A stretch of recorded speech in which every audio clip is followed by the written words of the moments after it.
Welcome everyone. Thanks a lot for staying with us. You're watching Plain Speak with me, Shivani Gupta. Prime Minister Narendra Modi, in his independence speech just gone by, had said that his government's initiatives have lifted 13.5 crore Indians out of poverty and has helped them become a part of the new middle class emerging in India. State Bank of India has now released its research report which is backing the Prime Minister's claims.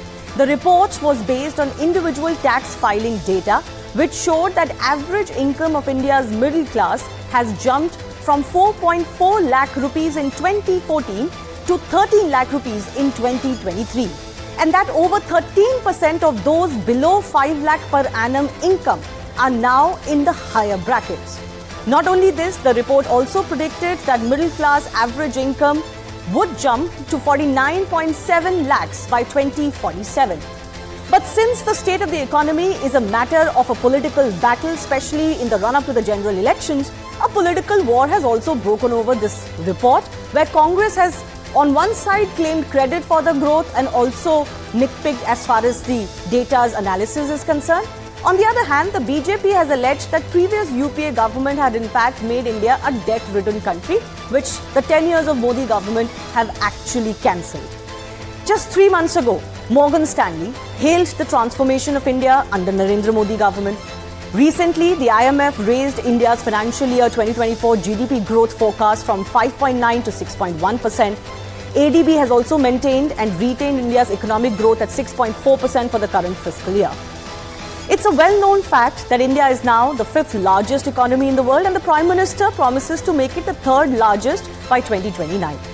The big question then we're asked today is whether under Modi, Indian economy is on the right trajectory, and is it becoming harder and harder to undercut his performance on the economic front of the Modi Sarkar? We'll take those questions to our guest joining us in just a bit. So let's first, of course, break down the highlights of the report. As this report says, the average income of the middle class has now tripled in the last 10 years. This is, of course, the most important data that this report is talking about, because the income has not just increased, not just doubled, but it has tripled. The income is also up, as I mentioned, from 4.4 lakhs in FY13 to 13 lakhs in FY 2020. 13.6% have left the lower income strata. They have migrated upwards to various brackets.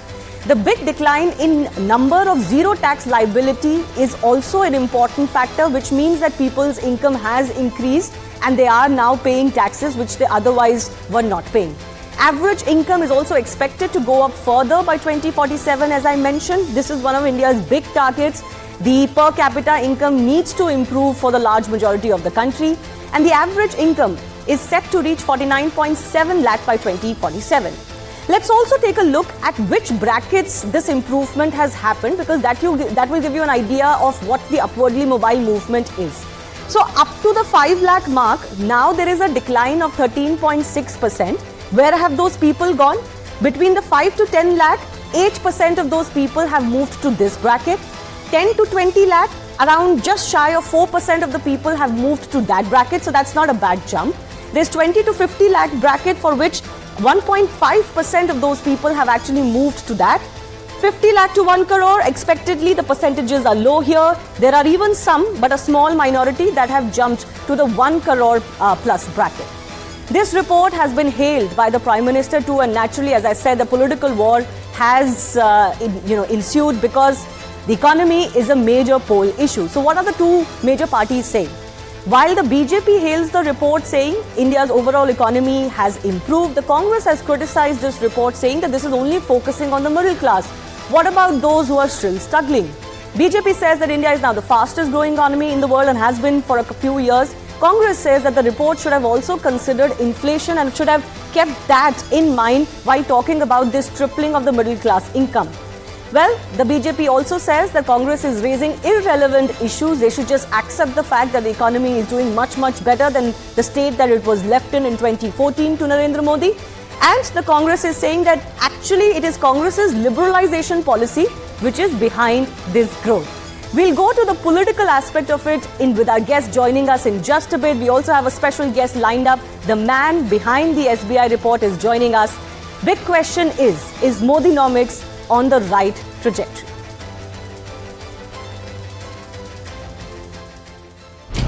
5 साल में 13.5 करोड़ मेरे गरीब भाई बहन गरीबी की जंजीरों को तोड़ करके न्यू मिडिल क्लास के रूप में बाहर आए।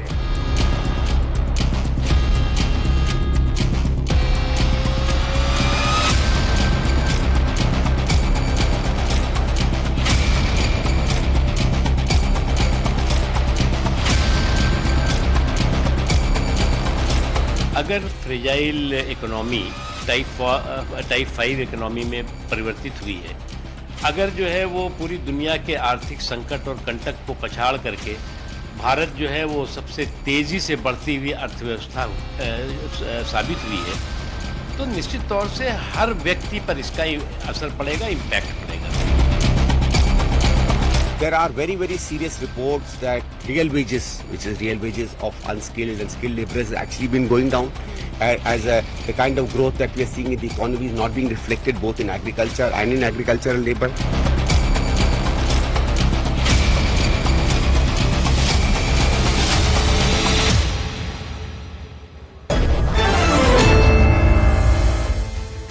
First up, Soumyakanti Ghosh, Group Chief Economic Advisor of the State Bank of India, is joining us. And Mr. Ghosh, I really do appreciate your time. Your report has now been hailed by the Prime Minister as well in a LinkedIn post. How does that make you feel? Yeah, actually this report is a visualization based on the actual data of income tax in the last 10 years. In fact, if you look at the income tax data, it's basically a repository of wealth of information, and using the data you can actually, we have estimated whatever is said in the report. The most important thing to know that I think there is a lot of misnomers today out in the public domain. The first thing is that you always say 4 to 55% of the Indian population pay taxes. That's actually incorrect. 37% of the total formal labor force today is paying taxes. That is, 1 in every formal labor family is paying taxes. The second thing is that 64% of the income tax returns are actually now below 5 lakh. That means they don't need to pay any taxes. And the third thing is that if you look into the number of taxpayers in the last 10 years, they have expanded from 30 million and this year, as on July 31st, 2023, I think close to 68 million has filed returns. And if you take the late returns also, which is basically filed with fine till 2024 March, this number could actually top 85 million and if not closer to 90 million. So from 30 million to 90 million is a threefold rise in taxpayers. And as you said from the report, that 13.6% of the overall population, overall taxpayers have actually moved into the higher income buckets. I think that is something which means that people are experiencing an increase in their taxable income as of today.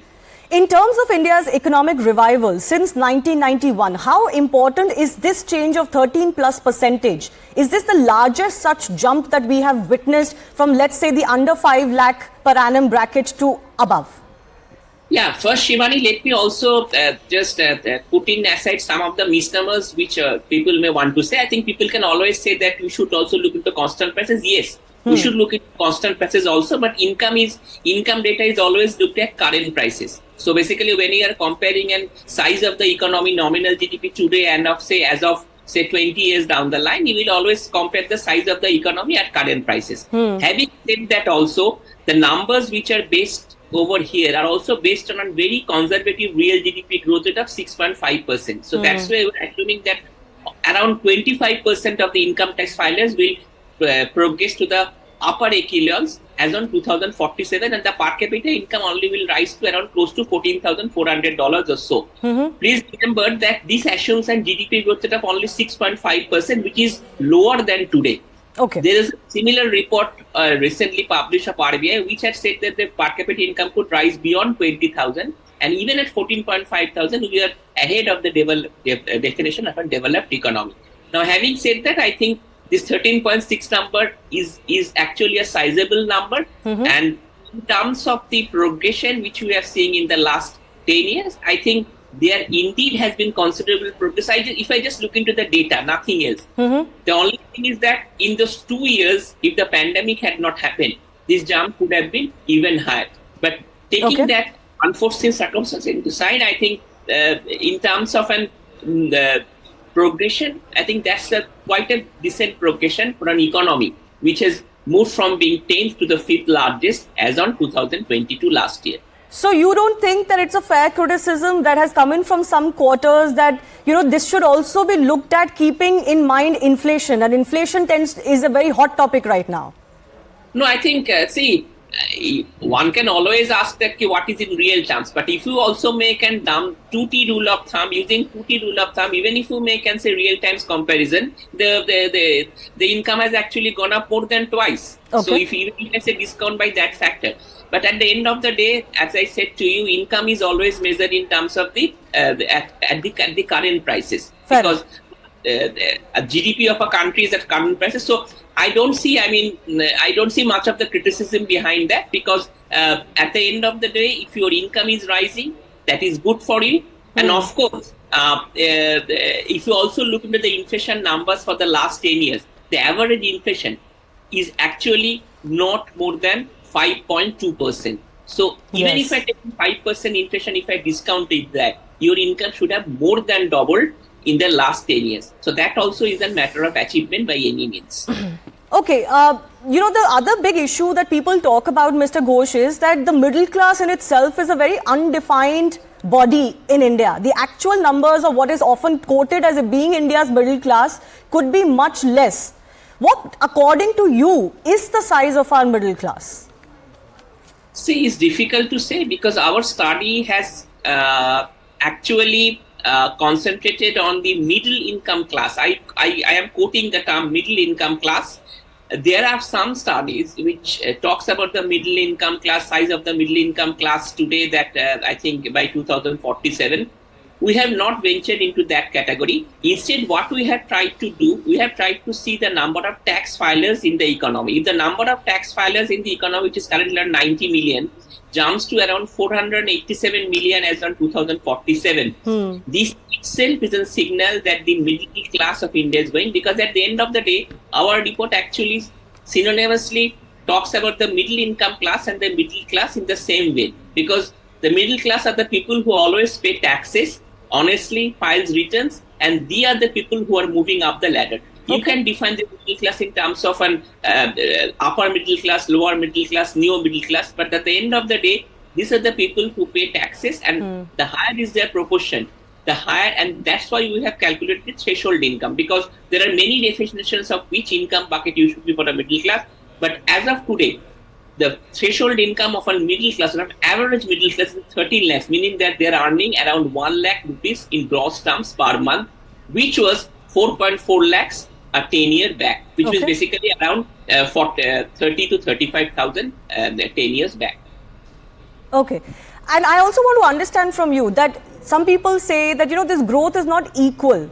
It's very it's not distributed equally in India. I want to understand from you, just as a pan-India phenomenon, is this growth of people moving above in the IT brackets coming from across the country, or are there some states that are really leading this growth, leaving the others behind? See, I think the most important aspect of the report, if you have looked into, is that the top 5 states which are where the tax status are coming in, Uttar Pradesh is one of them, West Bengal is one of them, and Rajasthan is one of them, and of course there is Gujarat and Maharashtra. So people actually, there's a lot of people from West Bengal who actually are also migrated to other states and filing taxes. So even in terms of the states, we are seeing a dispersion in terms of the tax returns. So, and another important thing is that even if you do, and we had done a dipstick study even for the last 10 years, which is not a part of the report, in terms of the in terms of the GDP of the states. You'll be surprised to know that if you do in economic terms, which is we call it a Gini coefficient index, we found that the index actually has narrowed down, meaning that there has been now the gap between the rich states and the states which are actually not so rich are narrowing down over time. So that means that people in these states also are gaining from the economic benefit. And most importantly, after the GST reforms have been introduced, in the last 2 years, given the significant financial development which has happened to the states fiscal position today are much better than one it was earlier. And this is reflected in the data. If the data is in the public domain, Yes. states' fiscal position are much better. So if I take all that factored into consideration, I think it may be a little bit. It will not be correct to say that there has been a significant jump in inequality. Of course, inequality, when there is growth, there will be inequality. That's an wisdom which happens across every countries. We have seen that how, even a developed country that also happens. So India cannot be an exception to that. Okay. But my sense is that the idea is that how it is narrowing down over time. So in my sense, I think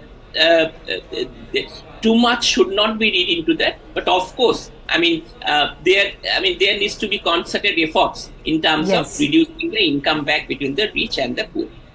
Absolutely. Well, the outlook is good. At least that's what the numbers say. And states are doing their best. All states are benefiting. And this new middle class or the threshold class is definitely increasing and improving. Samya Ghosh, thanks a lot for joining us and giving us more of your perspective on the data. Thank you.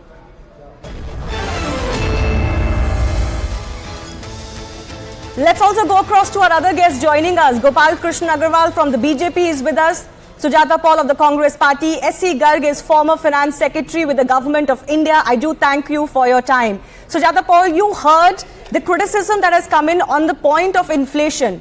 Well, as the expert Mr. Ghosh pointed out, that you cannot do these studies keeping that in mind. But even if you kept that in mind, the average inflation rate over the last 10 years has been 5.5%. And even if you kept the inflation in mind, the income has still doubled, if not tripled. These are still good numbers, and maybe the Congress should come on board to accept it.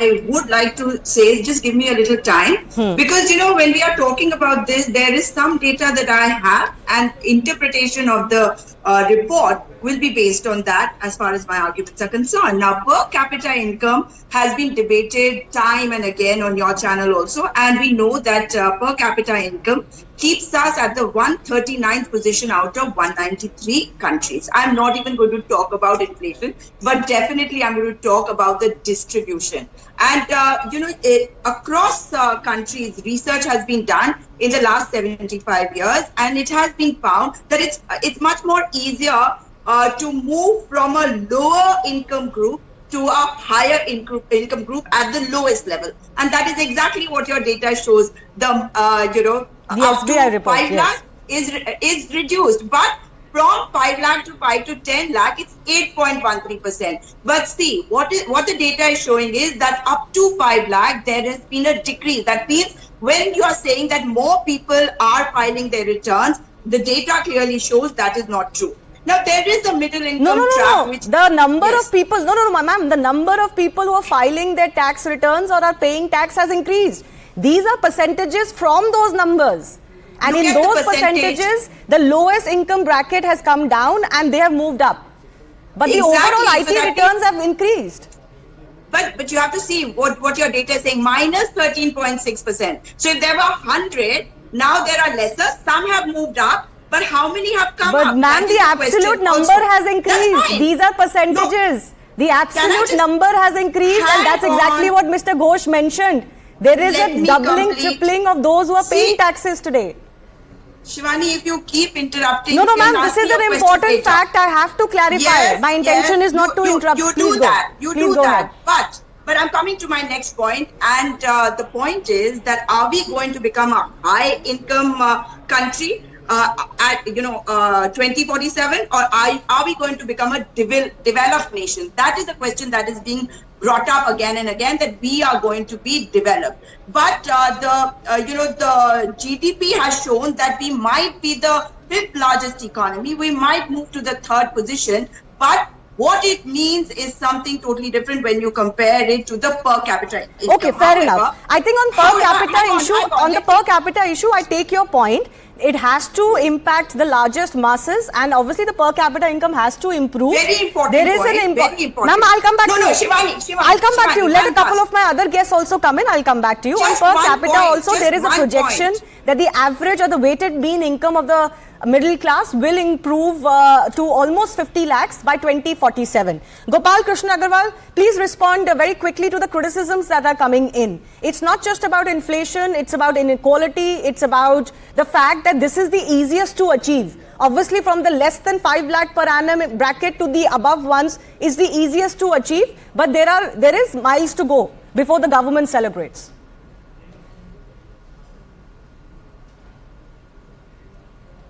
Mr. Agarwal, I think, yes, go ahead. Now we can hear you. We have to understand that data is an outcome of what other economic activities are taking place. If you look into the macroeconomic parameters post-pandemic, you will find that all the macroeconomic parameters on which the economy runs are in a very healthy position. Inflation is under control. GDP growth rate is above around 6.5 to 7%. We are the fastest growing economy in the world. We are attracting the highest FDI in comparison to the global economy. Our capital market index are high. In addition to them, the welfare schemes of the government, because when you see the growth, then the second problem comes is the distribution of income. If you look into the welfare schemes of the Prime Minister Modi ji, it has been very targeted to the lower classes, to the rural areas, to the farmers, to the women, to the poor, etc. Over the 9 years, almost 30 lakh crore have been distributed to the welfare schemes by the government directly into the hands of the people without any leakage. The third important factor that I want to underline is about the infrastructure, ease of living. All the AIMS, hospitals, all these things are in addition. So these are the three factors. Macroeconomic factors are very good, healthy, and it is not being said by us, but the global economy, global institutions are accepting this, that the growth in next 2-3 decades is moving towards India. The distribution mechanism, distribution system is leakage proof, corruption free, and targeted. And the third is infrastructure development, growth, etc. So all the three cumulatively, this report by SBI, we are not only talking that this is an outcome of all the other activities. We have to understand that. And this is only one of the ways to figure out the progress that is being made. Mind you, this is just basis the IT returns. There are other reports that are also hinting at the economy when various sectors, for example, boosting themselves. This is in addition to it, underlines the effort of the Narendra Modi government. Shivani, look at the time you're giving me. At the time you gave me, Ma'am, I gave you equal amount of time. Please, no, you I'll come back to you. I'll come back to you. SC Garg, ma'am, I'll come back to you. I'll come back to you. SC Garg is also waiting. Mr. Garg, for you, how do you see the data that has been pushed by the SBI report? Like I said, it's one of the parameters to look at what's happening in the country. Recently, there was another report that from 2 lakh crore debt, the PSBs, the public sector banks, are now making a very, very healthy profit, 178% increase in their profit. That's another way that you can look at the health of the economy, and there are several other parameters. But for you, what stands out as far as this report is concerned? And in your view, is it auguring well for India? See, I have no doubt about the robustness of the SBI report. They have based the report on the income tax department's data, which is factual. They have also laid out the methodology, how they have computed the numbers, 3.3 lakh versus 13 lakhs. I think that shouldn't be disputed on facts. But what the conclusions we draw, I think we should be careful about that. So let me just say the broad, big conclusion which has been drawn. The conclusion is that in 13-14, this was 3.3 lakh per capita or per person income tax filer. Today it's about 13 lakhs, so three times the income has increased. If you look at the GDP at current prices, and Mr. Ghosh was also speaking only in terms of current prices, the income tax data also reflects the current prices. India's GDP in current prices in 2013-14, the comparable year was 114 lakh crores. Today, for 2022-23, the GDP in current price is about 270 lakh crores. So the GDP in current prices have gone up by roughly about 2.7% or 2.6 times. So if the per capita income reflected in the income tax returns is about 3 times, and the GDP at current prices have grown by about 2.6 times, there is no miraculous increase in the movement of people in terms of their income tax or their wealth or their incomes. I think that conclusion should not be drawn, that this indicates something special. No, absolutely. You're right about that. I think, like some of our panelists also mentioned, it has to be seen in conjunction with what other is happening. In fact, the fact that the GDP has risen by almost 3%, 3 times as you're mentioning, and the movement of the people from the lowest strata is also 3 times, the income increase is also 3 times, it correlates in that sense. But the issue is whether the policies are helping the people come out of the lowest bracket. That's the question. You want me to respond? Yes, Mr. Garg first. I'll go to our political panelists after that. Now, then you get into the policies that, see, the income increases basically by people's getting better jobs, better incomes, etc. And in that, the government policies may or may not help. There are a certain kind of policies which have been pursued by the government. There have been numerous programs for the personal facilities and assets creation, whether you take toilets, houses, electricity, fuel, gas, etc., which have benefited people quite a lot. There have been also programs like capital expenditures expanded in the last couple of years, which have also led to the income of the people. Okay. But then at the same time, if you look at the distribution, and that is where it hides. I think the income tax data indicating that the lower income bracket, there is a reduction, actually shows that the lowest bracket, because the inflationary pressures and the lowest threshold in the income tax not having been raised as much as 3 times in the last 9 years or so, there is a movement away from the lowest bracket to the next bracket. That should not be read. And when the report says that only 37% of the Indian working class file the return, it also says that 63% don't do it. Yeah, so that's a reality, of course. 63% of the wage earners, and it's not the people who are of the working age.